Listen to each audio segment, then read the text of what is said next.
তুমি নিজেকে বুদ্ধিমান মনে করো, এডুকেটেড, লজিক্যাল, তবুও একদিন এমএলএম জয়েন করে ফেললে আর এখন মাঝে মাঝে নিজের কাছেই প্রশ্ন আসে, আমি এত বোকা ছিলাম কিভাবে? কিন্তু সত্যিটা হলো তুমি বোকা ছিলে না, তোমার ব্রেনকে সায়েন্টিফিক্যালি ম্যানিপুলেট করা হয়েছিল। আর এই ভিডিওতে আমি তোমাকে দেখাবো ঠিক কিভাবে সেটা করা হয়। 2022 সালের কথা। রাজশাহী ইউনিভার্সিটির একজন ছাত্র Sakib, BBA final year, CGPA 3.6। ছেলেটা লজিকে খুব স্ট্রং ছিল, সহজে কাউকে বিশ্বাস করত না। একদিন তার কয়েকজন সিনিয়র তাকে একটা বিজনেস সেমিনারে নিয়ে গেল। সাকিব প্রথমে যেতে চাইছিল না, তার মনে হচ্ছিল এগুলো হয়তো স্ক্যাম টাইপ কিছু হবে। কিন্তু সিনিয়ররা বলল, একবার শুনে দেখ, ক্ষতি কি? সেও গেল। সেখানে স্টেজে একজন স্পিকার উঠে কথা বলা শুরু করল, confident voice, powerful body language. সবার অ্যাটেনশন একদম তার দিকে। লোকটা বলল, আমি 2 বছরে প্যাসিভ ইনকাম দিয়ে মাসে 2 লাখ টাকা আর্ন করছি। সাকিব ভেতরে ভেতরে হাসল, ভাবল এত সহজ হলে সবাই রিচ হয়ে যেত।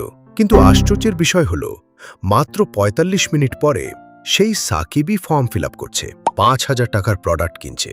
কেন? কারণ তার ব্রেনের বিরুদ্ধে ইউজ করা হয়েছিল সাইকোলজি।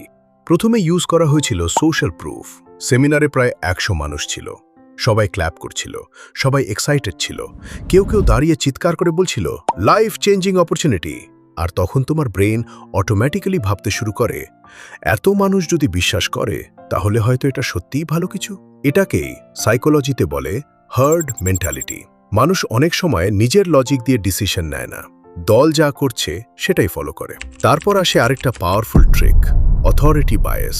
সেই স্পিকার স্যুট পরেছিল, তার সামনে BMW এর কি রাখা, হাতে রোলেক্স ওয়াচ, কথা বলার মধ্যে অদ্ভুত কনফিডেন্স। তখন তোমার ব্রেন কোয়াইটলি একটা অ্যাজাম্পশন করে ফেলে, এই মানুষটা সাকসেসফুল, তাহলে এর কথা সত্যি হওয়ারই কথা। কিন্তু বাস্তবতা অন্যরকমও হতে পারে। অনেক সময় এই ইমেজ পুরোপুরি সেট আপ হয়, ওয়াচ রেন্টাল, কার কোম্পানির, সবকিছু শুধু ইমপ্রেশন ক্রিয়েট করার জন্য। কিন্তু তোমার ব্রেন সেটা তখন বুঝতে পারে না, কারণ আমরা খুব সহজেই অ্যাপিয়ারেন্স আর কনফিডেন্স দেখে ট্রাস্ট করে ফেলি। লজিক পরে আসে। এরপর আসে সবচেয়ে ডেঞ্জারাস পার্ট, স্কেরসিটি প্রিন্সিপাল। স্পিকার বলতে শুরু করলো, আজকের অফার শুধু আজকের জন্য, এই মাসে মাত্র 50 জনকে নেওয়া হবে, আর 40 জন অলরেডি হয়ে গেছে। এখন ডিসিশন না নিলে সুযোগ শেষ। আর এই মুহূর্তে তোমার ব্রেন প্যানিক মোডে চলে যায়, লজিক্যাল থিঙ্কিং ধীরে ধীরে বন্ধ হয়ে যায়। অ্যাক্টিভেট হয় FOMO, fear of missing out. তখন মনে হয় এখনই না করলে হয়তো জীবনের বড় সুযোগটা মিস হয়ে যাবে। সাকিবও সেদিন রিসার্চ করতে পারেনি, কাউকে জিজ্ঞেসও করেনি, কারণ তার ব্রেইন তখন শুধু একটাই কথা বলছিল, এখনই করো। এটাই ম্যানিপুলেশন। আর সবচেয়ে ভয়ের বিষয় হলো, এটা অনেক সময় পুরোপুরি লিগ্যাল এবং খুব এফেক্টিভ। তাহলে নিজেকে প্রোটেক্ট করবে কিভাবে? প্রথম কথা, কখনো সেম ডে ডিসিশন নিও না। যে কোনো বিজনেস অফার পেলেই বলো, আমি ভেবে জানাবো। সত্যিকারের অপরচুনিটি তোমাকে প্রেশার দেবে না।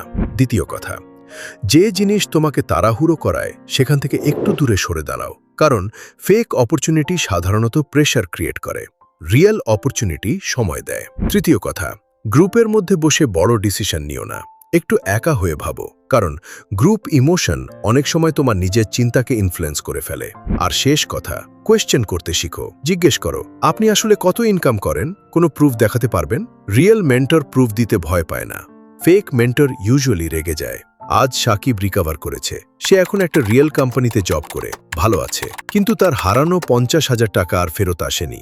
এখন সে একটা কথাই বলে, আমি বোকা ছিলাম না, আমার ব্রেন ম্যানিপুলেট করা হয়েছিল, কিন্তু এখন আমি বুঝি। তুমিও বুঝবে যদি শিখতে রাজি থাকো। এরকম রিয়েল সাইকোলজি আর মানি ট্রুথ জানতে চ্যানেলটা সাবস্ক্রাইব করো, কারণ এখানে ফেক মোটিভেশন নেই, শুধু সত্যি কথা আছে।